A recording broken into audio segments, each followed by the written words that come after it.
fantasma. Quando, por fim, me contemplei num pedaço de espelho, que estava pendurado num poste, à luz obscura de uma espécie de lanterna de combate, a minha fisionomia e a lembrança da horrível realidade que eu representava causaram-me um estremecimento e um violento arrepio e, foi a custo que consegui juntar a energia necessária para continuar a desempenhar o meu papel.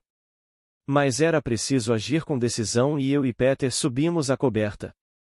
Aí, verificamos que tudo corria bem e, seguindo junto à murada do navio, deslizamos os três até a porta da escada do camarote, que não estava completamente fechada pois tinham sido colocadas buchas no primeiro degrau de forma a impedir o seu fecho e também que a porta fosse repentinamente empurrada do exterior. Podíamos ver, sem dificuldade, todo o interior do camarote, através das fendas que existiam nos gonzos. Realmente fora uma sorte que não tivéssemos tentado atacá-los de surpresa, pois era evidente que estavam de sobreaviso. Só um dormia, precisamente, ao fundo da escada, com uma espingarda ao lado. Os outros estavam sentados em cima dos colchões que tinham tirado dos catres e atirado para o chão, e conversavam sobre um assunto sério, embora tivessem estado a beber, como se depreendia por 2 jarros vazios e por alguns copos de estanho espalhados pelo chão, não estavam tão bêbados como era costume. Todos tinham pistolas e numerosas espingardas tinham sido espalhadas pelo camarote ao alcance da mão. Durante algum tempo escutamos a conversa, antes de decidirmos o que havíamos de fazer, pois nada tínhamos resolvido a não ser que, no momento do ataque, tentaríamos paralisar qualquer resistência com a aparição do espectro de Rogers. Estavam a discutir os seus planos de pirataria, mas tudo o que conseguimos ouvir foi que se iam reunir à tripulação da escuna Hornet, se possível, até começar por se apoderarem da própria escuna, como preparação para uma ação de maior vulto. Quanto aos pormenores da tentativa, nenhum de nós conseguiu compreendê-los. Um dos homens falou de Peters, mas o imediato respondeu-lhe em voz baixa e nós nada percebemos. Pouco depois, acrescentou num tom um pouco mais alto, que não compreendia o motivo por que Peters ia tantas vezes ao castelo da proa falar com o miúdo do capitão, e que era necessário que os dois fossem borda fora e o mais depressa possível. Ninguém respondeu a estas palavras, mas foi fácil perceber que a insinuação tinha sido bem recebida por todo o grupo e, em especial, por Jones. Naquele momento, sentia-me muito agitado, tanto mais que via que Augusto e Peters não sabiam o que resolver. No entanto, decidi-me a vender cara minha vida e a não me deixar dominar por nenhum sentimento de temor. O barulho infernal produzido pelo vento nas enxárcias e pelas vagas que varriam a coberta impedia-nos de ouvir o que estavam a dizer, a não ser durante alguns momentos de acalmia. Foi num desses intervalos que ouvimos distintamente o imediato dizer a um dos seus homens que o fosse à proa e ordenasse àqueles cães tinhosos que descessem ao camarote, porque ali, pelo menos, podia tê-los debaixo de olho, pois não admitia segredos a bordo do brig. Felizmente para nós, o balançar do navio era tão forte, naquele momento, que a ordem não pôde ser cumprida imediatamente. O cozinheiro levantou-se do colchão para nos ir buscar, quando uma rajada tão forte que pensei que ia arrancar a mastreação, o fez ir bater com a cabeça na porta de uma das cabinas de bombordo, na qual acertou com tanta força que a abriu, aumentando ainda mais a confusão. Por sorte, nenhum de nós tinha sido derrubado e tivemos tempo de bater em retirada para o castelo da proa e de improvisar, a toda a pressa, um novo plano de ação, antes que o mensageiro aparecesse, ou que pusesse a cabeça fora do camarote. Do estreito local, onde estava não conseguia notar a ausência de Allen e, por isso, continuando a julgá-lo no seu posto, gritou-lhe as ordens do imediato. Peters respondeu-lhe, também aos gritos, e disfarçando a voz, e sim. Sim, e o cozinheiro tornou a descer, sem ter a mínima suspeita de que algo não corria bem a bordo. Então, os meus 2 companheiros dirigiram-se corajosamente para a ré e desceram ao camarote, tendo Peters fechado a porta atrás de si, deixando-a tal como a tinha encontrado. O imediato recebeu-os com uma cordialidade fingida e disse a Augusto que, atendendo a que se tinha portado tão bem nos últimos tempos, se podia instalar no beliche e considerar-se, a partir daquele momento, um dos seus. A seguir, encheu até meio um copo de rum que o obrigou a beber. Via e ouvia tudo o que se estava a passar, porque tinha seguido os meus amigos até ao camarote, retomando o meu anterior posto de observação. Trouxera comigo as 2 alavancas da bomba, uma das quais escondera perto da escada, para ter à mão, no caso de necessidade.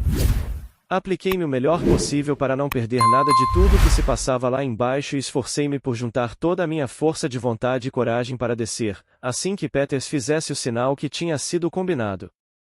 Naquele momento, esforçava-se por conduzir a conversa para os episódios sangrentos da revolta e, gradualmente, levou os homens a falarem das superstições tão comuns entre os marinheiros. Não percebia tudo o que diziam, mas via facilmente o efeito da conversa, pelas fisionomias dos presentes. Era evidente que o imediato estava agitado e, quando, a certa altura, alguém falou do aspecto horrendo do cadáver de Rogers, convenci-me que ele ia desmaiar. Então Peters perguntou-lhe se ele não achava melhor lançá-lo definitivamente borda fora, pois, segundo ele, era algo horrível de vê-lo a debater-se e a flutuar entre os imbornais. O miserável respirou convulsivamente e passeou o olhar com lentidão pelos companheiros, como que a suplicar que um deles subisse para executar aquela tarefa. Mas ninguém se mexeu e era evidente que toda a tripulação tinha chegado ao auge da excitação nervosa. Então Peters fez-me sinal, abri imediatamente a porta do camarote, descendo sem pronunciar palavra, dirigi-me para o meio do grupo. O prodigioso efeito que esta súbita aparição causou, não surpreenderá ninguém, atendendo às circunstâncias em que se produziu. Habitualmente, em casos semelhantes, fica sempre no espírito do espectador uma réstia de dúvida sobre a realidade da visão que tem diante de si, conserva, até certo ponto, a esperança, por mais fraca que seja, de que é vítima de uma mistificação e que a aparição, na verdade, não é um visitante vindo do outro mundo. Pode dizer-se que esta dúvida obstinada quase sempre acompanhou as aparições deste gênero, e que o gélido terror que elas produziram deve ser atribuído, mesmo nos casos mais salientes, naqueles que causaram a mais viva angústia, a uma espécie de medo antecipado, a um receio que a aparição não seja real, mais do que a uma firme crença na sua realidade. Mas, no caso presente, será fácil verificar que não podia existir nos espíritos dos amotinados a mínima razão para duvidarem que a aparição de Rogers não fosse realmente a ressurreição do seu repugnante cadáver, ou pelo menos da sua imagem incorporai. A posição isolada do brig e a impossibilidade de acostar, devido à tempestade, reduziam os meios de possível ilusão a limites tão estreitos, que podiam ser completamente aniquilados. Estavam no mar há 24 dias e não tinham tido comunicação com nenhum navio, exceto um, com o qual apenas tinham chegado à fala. Além disso, toda a tripulação, pelo menos, todos aqueles que julgavam formar a tripulação completa, estavam longe de suspeitar da presença de outro indivíduo a bordo e encontrava-se reunida no camarote, menos Allen, que estava de sentinela, porém, estavam muito familiarizados com a sua gigantesca figura, media 6 pés e 6 polegadas de altura, para que a ideia que ele pudesse ser a terrível aparição lhes passasse pela cabeça. Acrescentem a estas considerações, a natureza assustadora da tempestade e o tema da conversa introduzida por Peters, a impressão profunda que a imagem hedionda do verdadeiro cadáver tinha produzido, naquela manhã, sobre a imaginação dos homens, a perfeição do meu disfarce, a luz vacilante e incerta através da qual me viam, a lanterna do camarote oscilando violentamente de um lado para o outro lançando sobre mim raios incertos e trêmulos, e não acharão surpreendente que o efeito daquela farsa fosse muito maior do que esperávamos. O imediato saltou do colchão onde estava deitado e, sem proferir uma palavra, caiu de costas, redondamente morto, no chão do camarote, uma forte guinada, fê-lo rolar como um cepo. Dos 7 que restavam, apenas 3 mostraram alguma presença de espírito. Os outros 4 permaneceram sentados durante algum tempo, como que pregados ao chão, sendo as mais lastimáveis vítimas do terror e do desespero que os meus olhos jamais contemplaram. A única resistência com que deparamos veio do cozinheiro, de Jones Hunt e de Richard Parker, mas a sua defesa foi fraca e sem resolução. Os 2 primeiros foram imediatamente abatidos por Peters, enquanto eu, com a alavanca que trouxera comigo, atingi a Parker com um golpe na cabeça. Ao mesmo tempo, Augusto apoderava-se de uma das espingardas que estavam no chão e descarregava-a no peito de Wilson, um dos outros amotinados. Só restavam, portanto, 3, que durante este tempo, tinham despertado do seu torpor e começavam, talvez, a perceber que tinham sido vítimas de um estratagema, pois combatiam com grande resolução e fúria e, se não fosse a incrível força muscular de Peters, ter-nos-iam vencido. Os 3 homens eram Jones, Greely e Absalom Hicks. Jones tinha derrubado Augusto, a quem ferira várias vezes no braço, e ia, sem dúvida, matá-lo, porque Peters e eu não nos tínhamos ainda desembaraçado dos nossos adversários para o podermos ajudar, se um amigo, cuja ajuda tínhamos ignorado, não tivesse vindo em seu auxílio. Esse amigo era o tigre que, com um rosnar surdo, apareceu no camarote no momento mais crítico para Augusto e se atirou sobre Jones, que caiu por terra. No entanto, o meu amigo estava gravemente ferido e não nos podia prestar o mínimo auxílio, enquanto eu também não podia fazer grande coisa, devido ao meu disfarce. O cão obstinava-se em não largar a garganta de Jones, e Peters era suficientemente forte para enfrentar os 2 homens que restavam, os quais teria despachado mais depressa se não fosse prejudicado pelo estreito espaço em que se desenrolava a luta e as fortes guinadas do Brigg. Acabava de pegar num dos pesados escabelos que estavam no chão e com ele esmagou o crânio de Greely, no momento em que ele ia descarregar a sua espingarda sobre mim e, logo a seguir, lançado para cima de Hicks por uma guinada do Brigg, estrangulou-o instantaneamente só com as mãos. Assim, em menos tempo do que foi preciso para o contar, estávamos senhores do Brigg. O único dos nossos adversários que sobrevivera era Richard Parker. Lembram-se de que no início do ataque o atingi com a alavanca. Jazia agora imóvel ao lado da porta do camarote, mas quando Peters lhe tocou com o pé, despertou e pediu clemência. Tinha apenas um ferimento ligeiro na cabeça, que no entanto o fizera desmaiar. Levantou-se e, de momento, amarramos-lhe as mãos atrás das costas. O cão continuava em cima de Jones, rosnando com furor, mas, ao observarmos melhor, verificamos que o homem estava morto e que um rio de sangue lhe corria de um profundo ferimento na garganta, feito pelas poderosas presas do animal. Era 1h da manhã e o vento continuava a soprar com força. Era evidente que o Brigg fazia um esforço maior do que o habitual e tornava-se indispensável fazer qualquer coisa para o aliviar. A cada assalto das vagas, o navio metia água, que já tinha chegado ao camarote durante a nossa luta, pois, ao descer, tinha deixado a escotilha aberta. Toda a murada de bombordo tinha sido arrancada, assim como os fomos e o bote da ré. Os estalidos e as vibrações do mastro principal mostravam-nos que este em breve também cederia.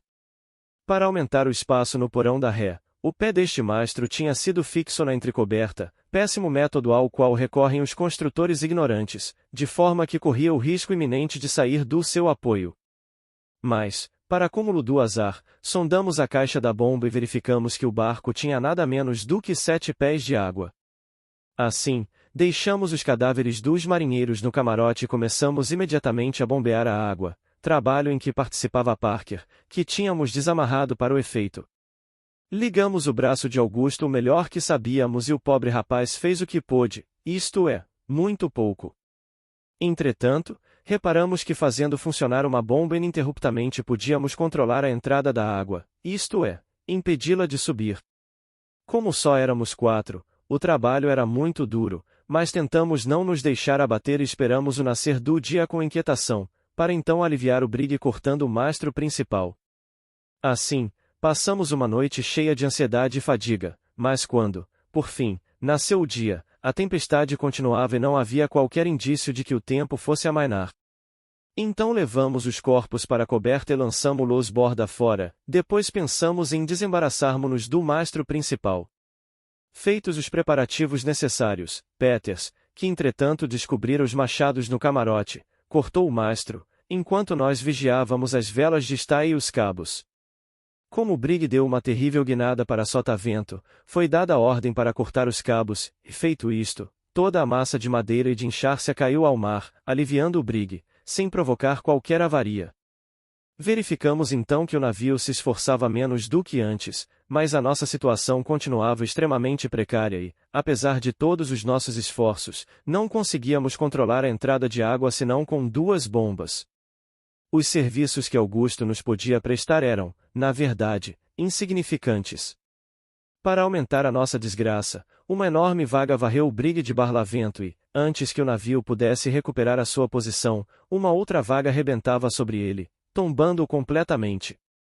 Então, O lastro soltou-se em bloco e deslocou-se para sotavento, a carga já há muito que estava espalhada ao acaso, e durante alguns segundos julgamos que íamos naufragar. No entanto, o barco endireitou-se um pouco, embora o lastro permanecesse a bom bordo, fazendo-nos virar tantas vezes que era inútil tentar fazer funcionar as bombas, o que, de qualquer maneira, viria a acontecer, pois as nossas mãos estavam completamente ulceradas e sangravam abundantemente devido ao excesso de labor. Contrariamente à opinião de Parker, começamos então a abater o mastro do traquete, o que foi muito difícil, devido à nossa inclinação. Ao escorregar borda fora, arrastou consigo o gurupés, deixando o brigue transformado num simples batelão. Até então, tínhamos razão para nos alegrarmos por termos conservado a nossa chalupa, que ainda não tinha sido danificada pelas ondas. Mas a nossa alegria não durou muito tempo, porque o mastro do traquete e o traquete, que mantinham um pouco o brigue, se partiram ao mesmo tempo e agora as vagas vinham rebentar em cima de nós. Em 5 minutos, a coberta foi varrida de ponta a ponta, a chalupa e a murada de estibordo foram arrancadas e o próprio molinete feito em pedaços. Realmente era impossível ficar reduzido a uma situação mais deplorável. Ao meio-dia, sentimos certa esperança de ver a tempestade amainar, mas ficamos cruelmente desapontados, pois só se acalmou durante alguns minutos, para recomeçar ainda com mais fúria. Às 4 horas da tarde, tomara tal intensidade que era impossível estar de pé e, quando anoiteceu, já tínhamos perdido todas as esperanças. Estava convencido de que o navio não aguentaria até a manhã seguinte. À meia-noite a água tinha subido consideravelmente, chegando até aos bailéus do porão. Pouco depois o leme partiu-se, e a onda que o arrancou levantou toda a ré fora de água, de forma que, ao cair, o brigue estacou e deu uma guinada semelhante a um navio que encalha. Calculamos que o leme aguentaria até ao fim, porque era muito forte e estava instalado de uma maneira que eu nunca tinha visto e que não tornei a ver. Ao longo da peça principal havia uma série de fortes ganchos de ferro e uma outra semelhante ao longo do cadaste. Através destes ganchos passava um espigão de ferro forjado, muito espesso, ficando, desta forma, o leme preso ao cadaste movendo-se livremente no espigão. Podem avaliar a força das ondas que arrancaram o leme, se atentarem no facto de os ganchos do cadaste, os quais, como já disse, se estendiam de um lado ao outro e estavam cravados de um lado, terem sido completamente arrancados da peça de madeira. Mal tínhamos tido tempo de respirar depois desta violenta onda, quando uma das maiores ondas que jamais vi rebentou a prumo sobre nós, levando o camarote, arrombando as escotilhas e inundando totalmente o navio.